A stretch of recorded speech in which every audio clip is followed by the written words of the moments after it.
Students, अब हम आपको बीएससी सेकेंड ईयर में आज रस कास्ट और अंतः कास्ट बताने वाले हैं।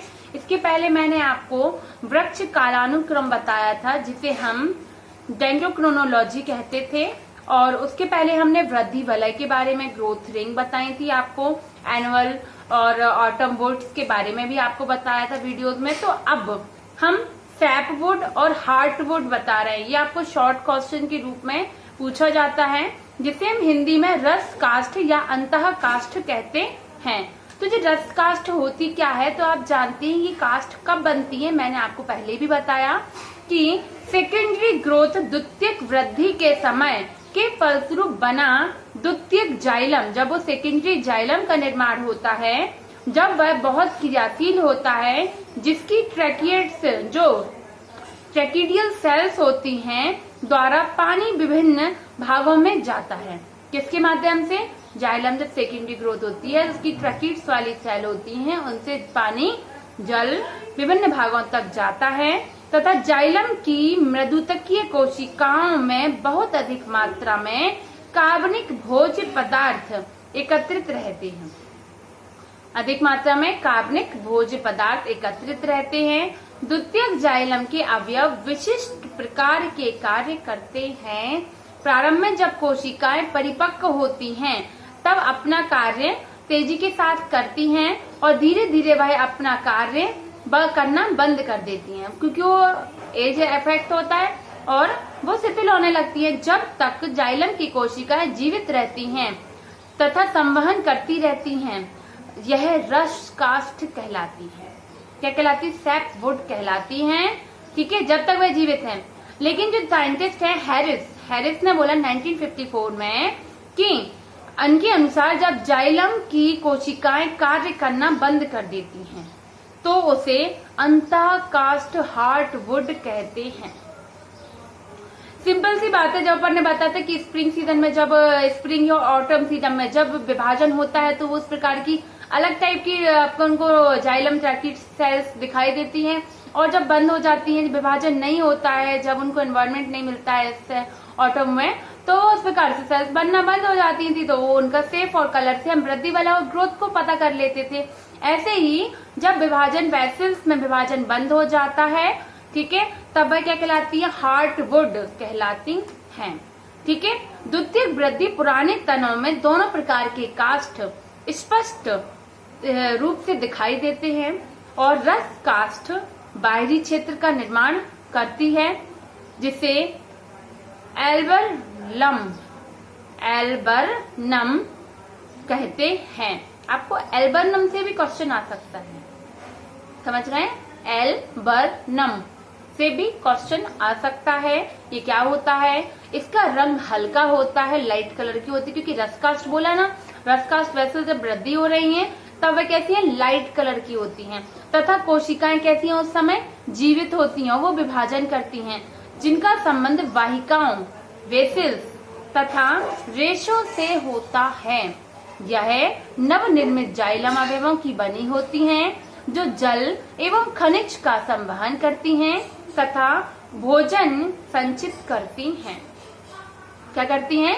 भोजन संचित करती हैं। और जाइलम का केंद्रीय भाग अंतः कास्ट हार्टवुड या ड्यूरामेन कहलाता है। ठीक है, इसका रंग गहरा होता है। वो उसका रंग कैसा था? रसकास्ट का लाइट कलर का।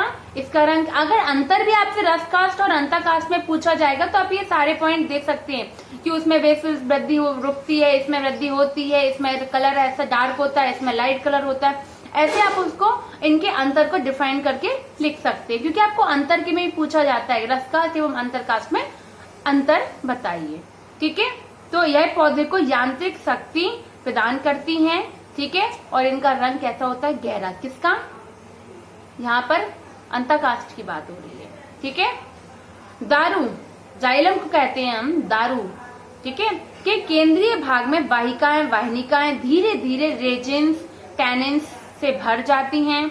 यह पदार्थ आसपास की जीवित कोशिकाओं द्वारा उत्पन्न होते हैं।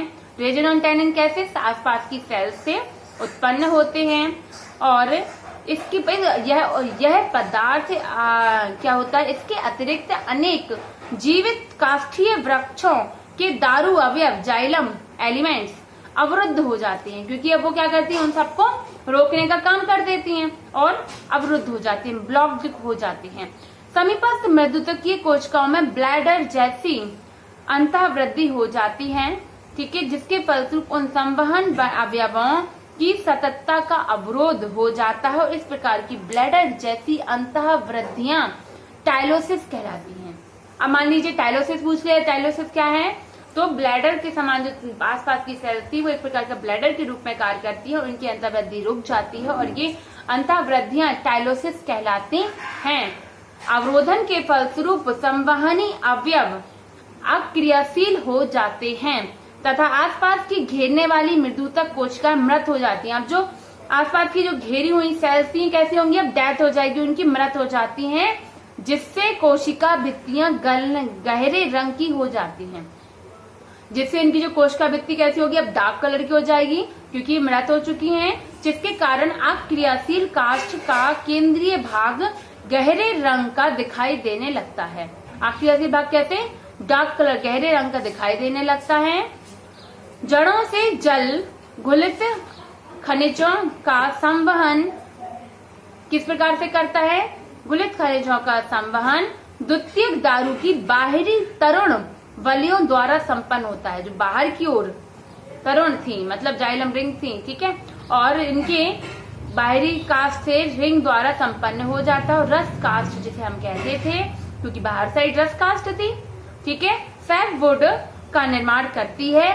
काष्ठीय वृक्षों में जैसे शीशम, बबूल, आम में स्पष्ट भिन्नता दिखाई देती है, ठीक है, जिससे रस काष्ठ तथा अंतः काष्ठ का आसानी से हम उन्हें पहचान सकते हैं। कुछ समय बाद द्वितीयक दारू की नई बाहरी वलयों का निर्माण होता है तथा अधिकतर रस काष्ठ की वलय अंतः काष्ठ में परिवर्तित हो जाती है, क्योंकि रस काष्ठ वापस से अंतः काष्ठ में परिवर्तित होनी।